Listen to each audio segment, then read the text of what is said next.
The billionaire mocked the black waiter in front of everyone. Then the waiter responded in fluent Chinese. He was invisible until the billionaire decided to humiliate him in front of the entire room. A simple mistake, such as a dropped glass, suddenly drew all eyes to the black waiter in the five-star restaurant. Laughter erupted as cruel words cut through the air. But no one saw the fire behind his eyes. No one expected what came next. In a single moment, everything flipped. Silence fell, and the man they mocked spoke words no one thought he could. Fluent. Commanding. He spoke fluently in perfect Chinese. Who was this man? And why would a billionaire's cruelty backfire so completely? Stay until the end. Because justice arrived in a way no one saw coming. His name was Malik, and every night he moved like a shadow through the glittering halls of La Celeste, one of the city's most exclusive restaurants. Tucked behind silver trays and polished smiles, he served caviar to CEOs and champagne to celebrities, always quiet and precise. Born to a single mother in a cramped apartment on the wrong side of town, Malik had spent years mastering the art of invisibility, not because he wanted to, but because the world demanded it. He studied late into the night after shifts, taught himself languages through cracked headphones, and carried dignity like armor in a world that rarely acknowledged it. To them, he was part of the decor, efficient, silent, black. That night, the restaurant hummed with power. A high-profile investor dinner was underway, centered around Daniel Croft, a self-made tech billionaire known as much for his wealth as his arrogance. Cameras flashed, deals were whispered over truffle risotto, and Malik, in his crisp white shirt and dark vest, moved carefully between tables until a sudden elbow jostled his tray. A wine glass slipped and shattered on the marble floor. Croft stood with a smirk, his voice loud enough for everyone in the room to hear. Maybe they should hire someone who can actually hold a glass. The air thickened, heads turned, Malik's jaw tightened, but he said nothing. He kneeled down and began cleaning. Yet something in his stillness felt different. Not defeated, not angry, almost deliberate. And then from the corner of the room a guest leaned forward, watching closely, someone who recognized the language Malik muttered under his breath. It wasn't English, and it wasn't over. The room pulsed with awkward silence after Croft's mocking laugh. Diners exchanged glances, some uncomfortable, others smirking into their wine. Malik remained on one knee, shards of glass glinting beside him like fallen stars. His hands were steady, but his pulse roared in his ears. Years of swallowed indignity burned behind his ribs. Every time he was followed in a store, every job he was overqualified for, every woman who clutched her purse tighter when he walked by. But this was different. This wasn't just disrespect. It was a performance. Croft wanted an audience. He wanted to remind everyone where the black man belonged. As Malik rose, tray in hand, Croft leaned back in his chair, voice dripping with condescension.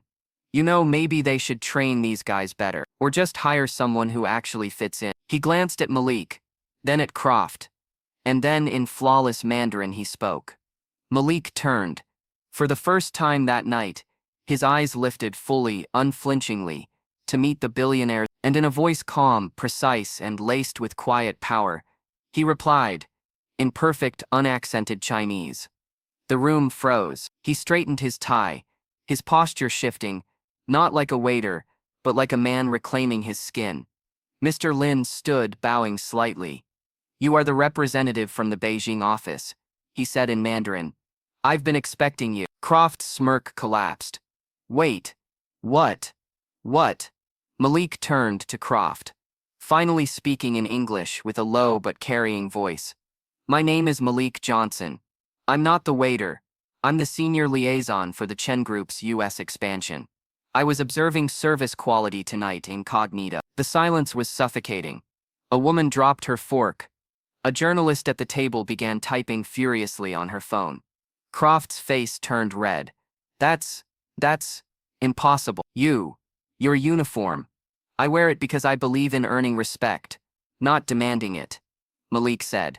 But you demand it, and you use it to humiliate others. Business titles flashed. Director of International Operations. I am fluent in Mandarin, Arabic, and Spanish. Croft backed up, stammering. I didn't know. You didn't care to, Malik said. To you I was just another black man in a white shirt. Disposable. Inferior. The room remained silent. And then Mr. Lin turned to Croft, coldly. Our partnership is terminated. Effective immediately. The billionaire's empire, built on tech, on deals, on image, teetered in a single sentence. But Malik wasn't done. This situation was not solely about one man's arrogance. It was about every time someone was judged by the color of their skin before they could even speak. The air in the restaurant turned to ice. Croft stood frozen, mouth opening and closing like a man drowning in silence. His entire deal, the $200 million merger with Chen Group, the headline-making expansion into Asia, the legacy he'd spent decades building, was unraveling in front of a room full of witnesses. All because of one moment of unchecked arrogance. Malik didn't shout. He didn't gloat. He simply stood, shoulders back, voice steady as steel.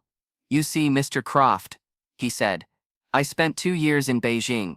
I learned the names of your competitors, their strategies, and their weaknesses. I earned the trust of people who don't hand respect to foreigners, especially not to a black American they assumed couldn't speak their language. But I did. I mastered it.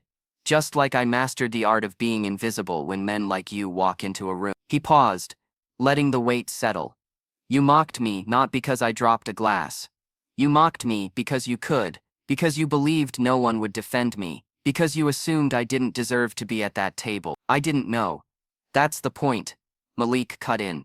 You didn't try to know, you saw a uniform and a skin color, and wrote the entire story in your head. And that story, he looked around the room, at every silent guest, every wide-eyed server. That story is why so many of us are forced to prove we belong while others just assume they do. Then, from the back, a server, Latina, young, eyes glistening, slowly took off her apron and placed it on the table.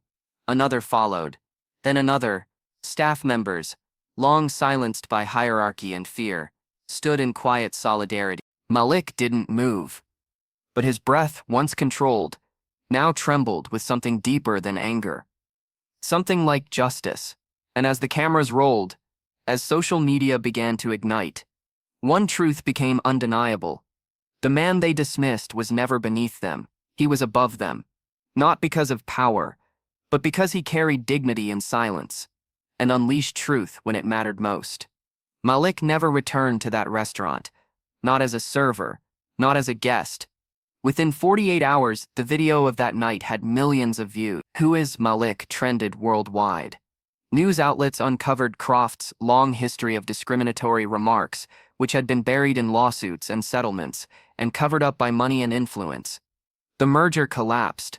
Sponsors pulled. His empire began to fracture, not from a single mistake but from the weight of a lifetime of arrogance, finally catching up to him. But Malik wasn't celebrating.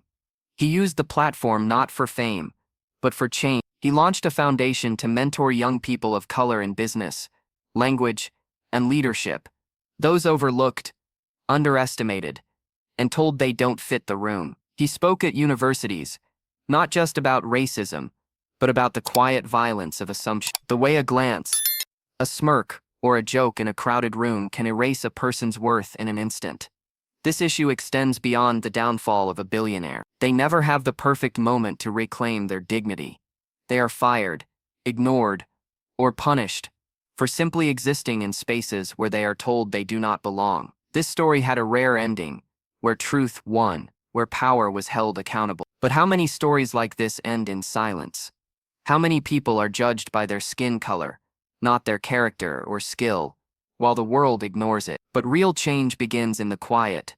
The way we look at someone, the assumptions we refuse to question, the spaces we refuse to share. And what would happen if they finally spoke, and the room realized they were never beneath you? He might just need someone to finally listen.